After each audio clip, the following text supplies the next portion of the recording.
Okay, academic English. I think the thing we have to understand here is this is the fourth time I've tried to do this, so we've had some interesting sound issues. So we hope that this one will work. What is academic English? It's like another language. And it is like another language because the writing that you do for college assignments and other types of writing that you will be doing will be more in a formal manner. And it will be in what we call the academic format. What does it do? Well, academic English follows a few things. First, it's there's usually a fairly strict set of conventions, which punctuation, spelling, etc., subject verb agreement, all that. There are logical patterns of organization and supports for the points that you make. All of these are important aspects of what you're going to be doing in your writing. Now, why is this so important? Well, beyond the classroom, we see these in other places in our everyday lives. We see things in academic journals, newspapers, books, as well as things like sometimes you'll see them on newspaper blogs that address serious topics like politics, research, cultural analysis. These are all things that we will see academic writing in particular. Each topic, though, does have its own specific set of conventions sometimes, depending on, we're talking about the different professions here.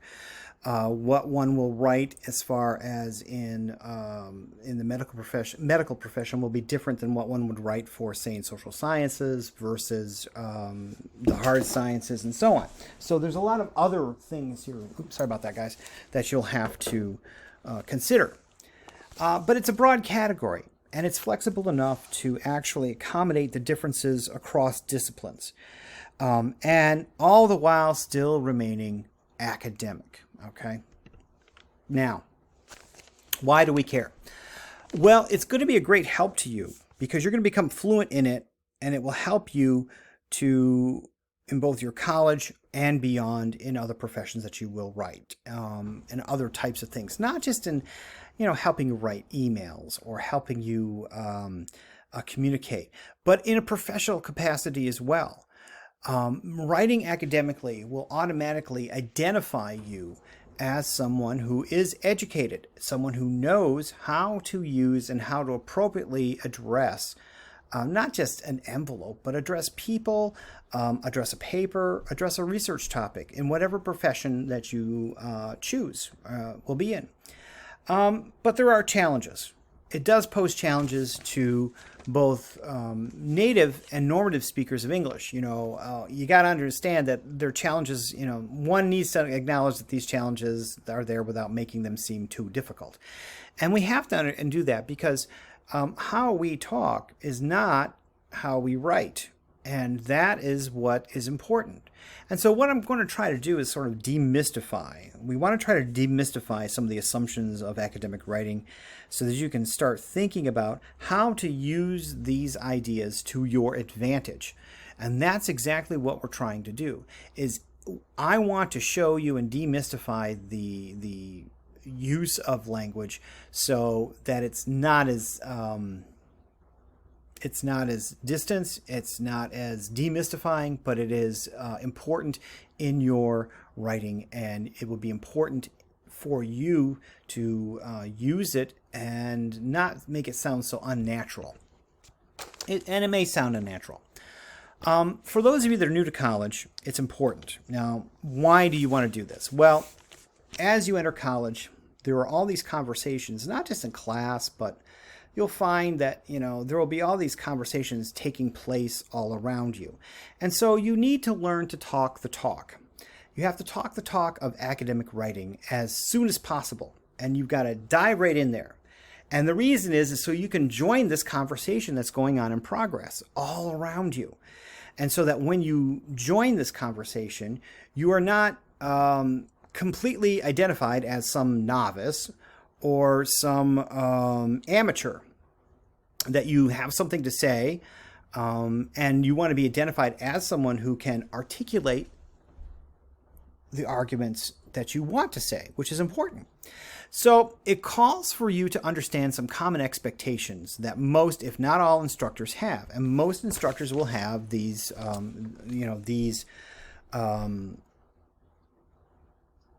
this kind of understanding and expectation that when you enter their class, you're going to read and write in a certain way. And if you're unsure, ask. I always say, if you're a little bit apprehensive about asking, I think it's always better to ask and be a little apprehensive about it than to wait and get a failing grade and not have asked, if that makes sense. So it's important to do that in particular.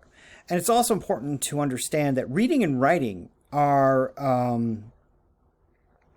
in particular, reading and writing are active processes in which you're going to absorb information and respond to each and every question, and you're going to be even able to question in a logical and a academic manner. Okay, and once you understand that, and once you get into that, you'll be able to sort of fit into this academic atmosphere that you are involved with. Yes, sorry guys. Anyway, so you're going to be expected also to respond in kind. And what I mean by that is it's important assumption that underlying the kind of writing that you're going to be expected to do is in American colleges is that reading and writing, while there are active processes as well, you're going to be expected to respond in the same manner in which the material is given to you. So, this is quite different than some cultures where, not all educational systems in the world, use this system. Most in the U.S. do. Most in the U.S. do, expect writing and academically and to respond directly, but not all do. Some cultures really penalize you if you attempt to read and criticize established texts or disagree with authorities or try to insert your own point of view. Whoa, that's not a good thing. And this is more in colleges that would be in more in parts of the world that are more controlled. What I mean by that is there are parts of the world like China, for example, where you are basically expected to sit in class and take notes and not respond. That's not active. We want to be active. And if you're from this kind of culture, it's kind of hard because you now have to adapt to this kind of reading and writing and this new style. And you're expected to demonstrate your active engagement with the texts and research that you read. And you want to have an awareness that what you're doing is you are joining this academic conversation that's going on around you, and one that has been and this conversation, of course, is one that has been going on and continues to go on for a long time. It changes and evolves as time goes on as well. You're also expected to respond. You're expected to ask questions. Students, as students, you're learning to develop your authority and independence as you get into a class. And so asking questions is very important. And in contrast to other cultures, where you're not supposed to ask questions, in the United States, we want you to ask questions. It's very student-centered. You have a voice, and with that voice, you are expected to voice your questions. Don't assume that you have to figure it all out by yourself.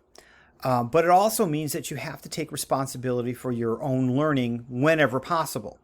And so that means that especially in some situations, if you don't know how to cite a source, the expectation is you will look it up and figure out how to do it, or you will ask where to find how to do it. Okay, so don't expect that you're going to have all the answers. No, you're not going to have all the answers. And it's fine to ask questions about things you don't understand. It's totally fine. And it's especially expected that way as well. Now, you're also expected to articulate and say what you think. You're expected to progress from relying on the thoughts of others to form and develop your own ideas and your own arguments about particular topics. It's important. Again, one important way is to engage in a dialogue with other students and teachers. Ask questions. And as we ask questions and develop an understanding within a course, you are going to be able to add to what you've learned and learn from others as well. Now, in many cases, too, in particular, it's important to understand that in course, professors, we're not looking necessarily for the right position. We're looking for you to, to say what you think and be able to provide adequate and appropriate support for what you think. In other words, if you take a position, we're looking for a way for you to express that position in the strongest possible way and to learn how to do that. And that's very important as class progresses, but as you progress in your writing as well.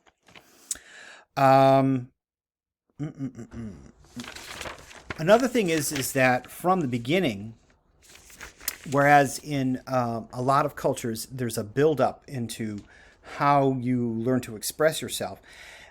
In the United States, our academics are in such a way that you're expected to dive right in there and focus in on a topic from the very beginning. That's, sometimes, that's kind of maybe it's an American thing, I don't really know, but sometimes it's a way to begin to develop this. In the introduction of an essay, for example, you're going to start by begin as a realizable focused level. In other words, if you're writing a 6-page essay, you're going to begin and provide some detail, okay, in support, but not so much detail that, you won't be able to provide support in the paragraphs that follow. The objective in an essay, for example, is not to show how much you know, but to provide as much information as your audience needs to understand your point easily. So if you're writing about, say you're writing about the effects of social media on young adults, or the ill effects maybe, you would say, okay, here are 3 ill effects, and because of the effects on, cyberbullying, the effects of the false sense of body image, and the effect of a increased in mental health issues, social media may have an ill effect upon young adults. That's sort of a thesis statement. But you would be expected to introduce little claims on these things as you progress in your topic. But you wouldn't be expected, and nor should you be expected, to provide a whole history on what social media is to this point and how we got to this point. It's not to show, again, not how much, but you want to make sure you provide enough so that somebody could easily follow what you're talking about. And you're going to you would be expected to open statements with a very sophisticated level. You would be able to, start an essay with a fairly good understanding of what social media was, and then go from that point. There are cases where academics begin often to discuss things at a fairly specific level. You don't want to begin a sentence, for example, like, all over the world there are families. Okay, a statement like that is in an essay, might be a little over the top. You're starting way too general. All over the world and in many places there are families. If you're going to start, let's say you're starting an essay on families. Well, it sounds like you're going to start talking about the origins of what families are. You don't want to do that. If you're going to start an essay on, families, you could often start with the notion that there are families, and you might then start with, but that definition has changed. So you've already shifted the argument from families to a specific topic on what has changed about families. So my point here is that you don't want to you don't want to provide so much information. Your objective here is not to have a whole essay on what our families are. We already know what families are. The objective here is to start out with a analysis on what is and is, what you are going to try to say in a very focused manner. And so you want to be focused from the start on what you're going to talk about. And with that focus, you can then, put things in a very good, orderly manner. And again, you're also expected to kind of state your point of view. Now, you're expected to provide direct, explicit statements that lead the reader step by step through what you're talking about, and so they'll understand what your point of view is. This is in contrast to other cultures who are very indirect, who will circle around a point, who use a lot of innuendo and a lot of alliteration that don't address the topic head on. And the reason they don't do that is because in controlled areas, in controlled circumstances, they could get in trouble for being too direct. And so you don't want to be too, in those cultures, you're not too direct. In our culture, where we have the freedom to be direct, we are expected to be direct. Other characteristic features that we have to think of too. Now, there's no list of characteristics that describe all kinds of texts that you're going to be expected to write or read in college. Each class will have a specific manner. Each one is very indicative of what you may do in that class for the whole semester. But there are certain things that you are expected to do in college writing, and here are at least 6 of them. One is to use standard edited English. Another one is to use clear, recognizable patterns of organization. Another is to make show and make logical relationships between ideas, show the links. Another is to state claims explicitly and provide appropriate support. Present your ideas as a response to others, and to express your ideas clearly and directly. Now, the first thing we're going to talk about here is how to use standard edited English. Now, again, the standard here is that academic writing almost always follows the conventions of standard edited English in terms of spelling, grammar, and punctuation. So in all areas of English, in America, in Canada, in the UK, there are variations, but the issue here is that words are spelled a certain way. You spell to, T-O or T-W-O, depending on how it's used, or T-O-O. That is universal. Grammar usually is fairly universal as well. Subject-verb agreement, making sure you have words in a certain order. We've gone through some of these things already. Punctuation, again, fairly standard. You're expected to use these correctly. Some things you shouldn't do that in writing more formally and in college writing. First of all, don't use shortcuts. Don't use abbreviations like you would in text messaging. No, that is totally inappropriate and it's incorrect in formal writing. People will not understand. Now, if you're writing an article about text messaging, that might be appropriate. But if you're writing an article about childcare or whatever, immigration, you're not going to do that. You want to make sure you don't use abbreviations. Slang terms are not allowed. Now, slang terms vary from language to language, from culture to culture, from region to region. This is why we don't use them. Slang in particular, words like kids, for example. Kids, she has 2 kids. Kids is a slang term for children. You should use the term children. I know it sounds odd for some people because we use that term in the Midwest quite a lot. When I moved to New England and to New York and other areas, I found that it wasn't used a lot. So you should use the word children. Do not use, and if you're unsure if it's a slang term, look it up. In the Oxford English Dictionary, which you have access to through the through SUNY Oneonta and the library, you can look it up. Is it a real term? And is it appropriate? You might, if in doubt, don't use it. If you can't find the answer, don't use it. Don't use contractions. The word can't should be cannot. This is to avoid confusion. Okay, you are writing as an academic and as a person that, and as an academic, you are identifying yourself as someone who is an educated person, and you want to be clear. And when you're expressing yourself, can't sometimes can be confusing, and you don't want to be confused. You want to make sure your communication is clear and concise. Also, standard English gives you some insight into the goal you're trying to accomplish. The standard variety of any language is the one that one uses in a formal context, including academic ones by people who are educated. So using standard edited English identifies you as a person who is educated and who knows how to correctly use that. And you want to be identified that way because, well, not just because you've gone to school and paid for all the schooling, but because you want, maybe you'll want to get a job that identifies you as an educated person. Okay.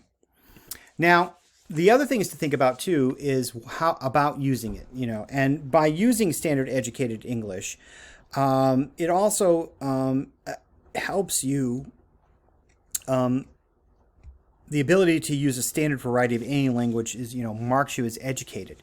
So for example, if you were to write in German, every language has a formal manner in which the language is used, and most people, if you can communicate in the formal vernacular, in the formal manner in any language, then it identifies not just you as an educated person, but most people can understand it, rather than try to understand some vernacular that you may not. The logic, there is a logic behind this, and the logic is very simple. If most educated people, most people can agree on certain basic conventions. A person who writes in formal English in Maine can be understood by someone who writes in formal English in California, in Washington, and other places. And so the following, these are basic conventions which can be followed, from one area to the other. If you were to move to California or to Arizona or to Texas, you wouldn't necessarily, well, I take that back. Certain areas, you wouldn't necessarily have to learn a new written language. You might have to understand local terms, which is totally possible. Okay. And so things like spelling, subject-verb agreement, these are all standard and can be used by a whole broad range of people to communicate. Now, there are some variations of the standard version that are in English that are different in the United States, Canada, the UK, and the Commonwealth countries. There are variations, but generally, you don't have to necessarily follow those. Now, the edited part of this title reminds us that that there is a variety of English that one has been, you have to look at it very carefully, and that you have looked at it. Many writers, especially those who grew up speaking a variety of English other than the standard, or whose first language is not English, often have to reread their written English several times with great care before they submit it to ensure that they got the verb tenses right, they got the right nouns in the right place, and so forth. But even for those of us who are native speakers, we have to make sure that we're doing that as well. And that's why, proofreading is also very important. Now, the next thing is you want to use clear... Oh, okay, yes. And of course, you want to make sure that as you read someone's work, it's often easier to read someone else's work and make suggestions about how they can improve their clarity than to read your own. And that's because you know what you've said. And then you can move on to editing things like paragraphs and the text as a whole. Once you understand and read a whole section, then you can move on quite well with your writing. Okay. Another one is using clear, recognizable patterns of organization. And this is what makes it clear. That's why we use what's called the essay format, where you have a thesis statement that is the last sentence of the first paragraph of the introduction, and the supporting paragraphs that reflect the order in which the thesis statement is made. And so organizing this way, in English, we are, and especially in edited academic English, we are giving clues to the reader as to what to look for. How do you know where their thesis statement is? You should be able to, I just said it, first sentence, the last sentence of the first paragraph should be your thesis statement with your premises as well. And you'll describe these patterns explicitly in the text. You include the thesis sentence that states the main points, and then that thesis statement is telling the person, this is the map. This is the order in which I'm going to give my argument, okay? And then at the level of each paragraph, each supporting paragraph, you are going to explain your point that's part of your thesis in order that helps to keep that organization and remind the reader that, hey, remember that order in the thesis statement that I provided? Well, I'm providing that same order here. And at the level of the paragraph, each opening sentence is going to serve as a topic sentence, which announces what the paragraph is about. First, that's a signal. First what? Oh, if your thesis is about, the problems, why the founding fathers decided to write the Constitution. You could say, the social problems of the day, like the social and economic problems of the day, the inability of the second one being the inability of the Articles of Confederation to solve those problems, and social unrest like Shays' Rebellion led the Founding Fathers to consider revising the Articles of Confederation, which later, revising that. So if you give that order, you are now telling your reader, I'm going to talk about each one of these points in that order and why they're important. Readers expect that you're going to give signals for the text as a whole for each paragraph. First, there was a depression between 1783 and 1786, which led to much economic unrest in the land. You're talking about the economic problems. We know exactly where you're going. And so you can progress on that point. And this is very important as an organizing pattern. This means you're going to keep things in order, and you're telling your reader this, and they're going to appreciate that because they can follow what you're talking about. Readers of academic writing expect the organization to be clear. They expect you to talk about things in a particular way. You're going to begin with the simplest ideas and move step by step to the more complex. You might start with the weakest claims or weakest evidence and progress to the stronger ones. You're going to treat some topics early in the text because the reader already might have a background of them. And the expectation is that the reader might already know about them. And that you might even have to explain some of these things so that as the text progresses, the reader will understand. Okay, and you might have to give a little bit of background first so that the reader might understand later on and doesn't have to go looking it up. This may mean you may have to arrange your text chronologically and start with the earliest events and end with later ones. If it's a historical paper, you're going to want to start in or maybe have it in historical order. You don't want to really deviate from that too much because it might confuse the reader, and you don't want to do that. So as a writer, you have a responsibility to the reader to be able to explain it to them in a manner that they will understand. Not whether you'll understand, but whether they will understand. And that's the important thing to keep in mind, because it's those others that you have to be aware of. In other words, students are, and of course, the other thing to keep in mind is you're going to want to transition from one idea to the next. And you're going to use some indication words to do that. Words like first, next, finally, secondly, at the same time, or you'll have clauses that say, having considered all these reasons for such a position, here are some more reasons. I wouldn't recommend that because in an essay, you're going to have 3 points. And you don't want to add more. Adding more is not a good idea. Sorry. And then finally, after you've gone through and explained everything, you're going to conclude with a conclusion that reminds your readers of the main position that you want them to take away with. And that you're going to remind them of your thesis and the linking of all these three main items and provide the conclusion at the end.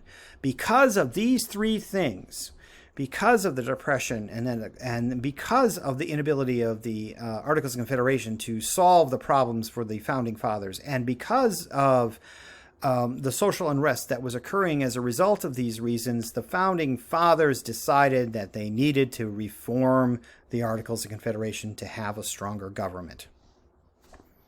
You've just reminded them of what your thesis statement was, and you've provided all the information. Now, as you want to also mark logical relationships between these ideas. So you're expected to make clear how you can follow from one idea and how they relate to each other. Okay? How do you go from one point to another? How does each point relate? First, there was this point, and then there was this point. You have to show readers and explain and understand how your ideas are related to each other. And this is why you use transitions where, well, therefore. And because of this happened. This is all helpful in understanding how that flows from one point to another. You want to state your claims explicitly, okay? One of the more important things is as you present each claim, each cause, each reason, each premise, you're going to want to have evidence for that. If you were saying that if you said, using the example of the Constitution thesis that I just mentioned, you may want to state, okay, for example, there's a depression in between 1783 and 1786, okay? You're going to present this as a major evidence, and the evidence you have for that is showing, you'd say, we know from historical evidence that some research that you've done that most people were in a very bad economic situation. Most merchants and farmers had lost all their economic connections due to the revolution. We know that there's a depression going on. So-and-so says this. We also have evidence about this. You're going to want to cite some authority to show that this happens. Provide examples. Give statistics. Present claims clearly. Support them. And then, give evidence with your research. That's why you're going to do this. You do not generally give hints. You're not going to hint at anything. You're going to say, well, economics was sort of a... No, you want to say flat out, there was a problem. Instead, you want to state exactly what's on your mind. This is the thesis. This is what you have said. You're going to qualify your statement. You don't want to be dogmatic. You can be clear. You may have to moderate your claims off and on, but you're going to indicate that here are your clear points. And it's easier to provide adequate support for a qualified claim than to, try to support an unqualified claim. If you're claiming that there was a depression in your arguments for as one of the reasons for the Founding Fathers to write a new constitution, you can talk about some of the commercial problems that were going on between the states. There wasn't there's no national government. So it's like, you've got 13 separate countries, really. This created a problem. Give examples of that. And it's okay to do that. But if you have an unqualified claim, that's very hard to try to present address, to try to provide some information for. And you don't want to do that. So you want to qualify your statements. Make sure you have evidence. Be clear, okay? Secondly, choose your evidence that people are going to trust. Now, when you give your arguments, you're going to want to have evidence that's secondary sources. Usually these are news reports. These are, in different characterizations of the day. Keep in mind that what one considers acceptable often differs from one profession to the other. But for the most part, you want to use secondary sources for that. And this is, secondary sources usually use primary sources, which you can use as well. You don't want to cite things that are tertiary sources, sources that are like encyclopedia entries. This is too general. This is not what we do in college. You don't want to cite, encyclopedia-like sources or blogs that don't provide evidence for their points. If you've got, anybody can have a blog. Anybody can be an expert, right? No. You want things that are peer-reviewed, things that have been scrutinized, because as you write it's not just a grade you're after, but as you write academically and you're entering this foray, you want to make sure that you are using evidence similar to what everybody else is using and what reliable sources there are. Now, we can argue, depending on what kind of argument you're trying to make, there might be some scrutiny about what sources you have. But if you've provided good, adequate sources, it's going to be kind of hard to refute that. And you're also going to want to be aware of what others are going to say about the topic. We talked about social media and some of the ill effects, but there are, just for as many arguments we have for ill effects, there are arguments that there are good effects on social media. And so you'd want to make sure you can consider counter arguments to that. One way to do this would be say, well, there are those that, because there are some ill effects related to cyberbullying on the internet. But on the flip side of that, there is good evidence to suggest that there are good effects to people who can find people with similar interests and similar topics on the internet, and they can talk with each other. They don't feel so isolated. There is a counter argument to that. So you want to make sure that you have to be aware that there's a range of opinions on any particular topic, and that you also want to consider what those are. But you don't, even though there may not necessarily be a part of your argument, you want to consider them, okay, and make sure that you have considered them. Organize your information strategically. Make sure you support a claim moving from general to specific information. Use words like, for example, or here's an instance where this worked, and make sure you have those correctly. Now, what you often will do is you will often present ideas as a response to others, and this is interesting as well. When you're, and this is important, as you move from more specific statements, consider what kinds of evidence is being used, especially in support of whatever claims that you were making. And remember, the goal is not to amass and present all these large quantities of information, just enough evidence to show your audience that you have a very persuasive argument, okay? Don't use anecdotes unless they are directly relatable, So you can use an anecdote, but not unless it's directly relatable to your topic, unless it's relevant. Now, the best academic writers present their ideas as a response to others. Remember, there's this conversation going on. And so what you're doing is you're entering this conversation. And as you do this, you're actually entering as a response to what else has been said about the topic. You're adding to it. You're always starting to this. So what you're going to do is you often start with what others have said about the topic. And this is sort of as noted, academic writing is always entering this conversation. So if you're writing about social media, you could say, you could start out by saying, there have been many articles written about the ill effects that have covered the ill effects of social media upon the young, but they haven't covered these topics. So you're entering this recognizing that there are others that have written about this, but you're going to provide more information. That's good. And you're also going to support those claims by synthesizing, weaving ideas and even words of others into the argument, showing them as examples that bolster your claim and bolster their claims as well. And since making academic arguments are part of this larger conversation, all of us in some important ways are always responding and borrowing from others. even as we're developing our own individual ideas or our own individual spin. So you want to make sure that you're direct and that you're good at developing these ideas and that you're providing strong claims, okay? You don't want to just provide some statement with no evidence. That's not going to help you enter this conversation. You want to make sure you have a strong one.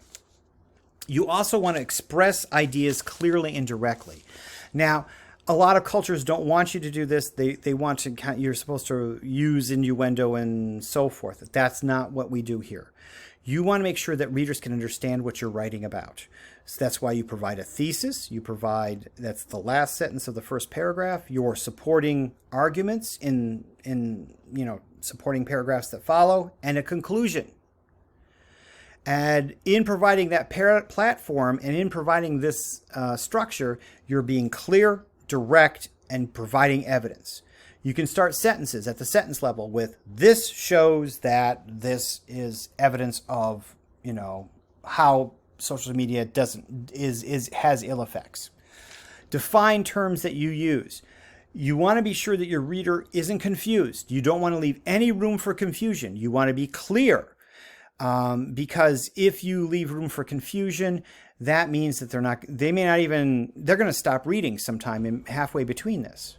Clarity means being direct and concise. Avoid elaborate sentence structures. Don't use flowery language. I've said this before. Sometimes everybody says, well, try to find a variety of language in your writing. I agree. That doesn't mean go get the thesaurus out and try to find complex words and try to elevate your vocabulary. Simple words are often the best words to use. Don't try to be overly flowery. Try to use good direct words that other people use in the area. Don't try to be quote unquote a show off that certain words and that you're using this word for the day. That's not what you want to do. You don't want to be complex because you want other people to be able to pick up and read and understand what you have written. Okay? And so be aware of that as you're writing.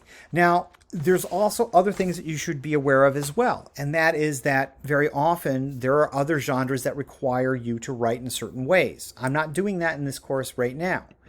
But as we have written, I want you to understand you need to write more in third person.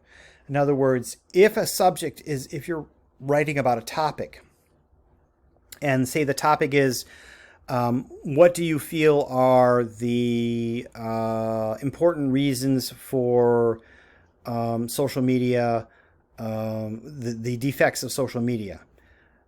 Don't use personal pronouns. Write a paper in an academic way that can address the question so that the focus is on social media, not your opinion on social media. If you're writing a paper, say, on why you think democracy died in Athens, don't say, I believe this is the reason. You would say, the reasons for the end of democracy in Greece are the following. Direct your answer to a general audience. And if by doing so, you're writing in an academic manner, you are being specific and concise, and you're writing it in such a way that is very professional, and that the focus is on the reasons, not what you think are the reasons, but what the reasons are. We could dispute what the reasons are later on, but you're being very direct and very explicit about that. And so I hope that this has helped develop your ideas of what academic English is. It's a written format, it's the vernacular, and very often, especially in this case, it's in the third person. So it's sort of taking yourself out of the writing, taking a step back, but also shining the light on what the topic is, not on yourself. You will shine as a result of that because I know your name's on the paper, and I'm going to be able to say that is a very good argument. Thank you very much, and I hope this helps.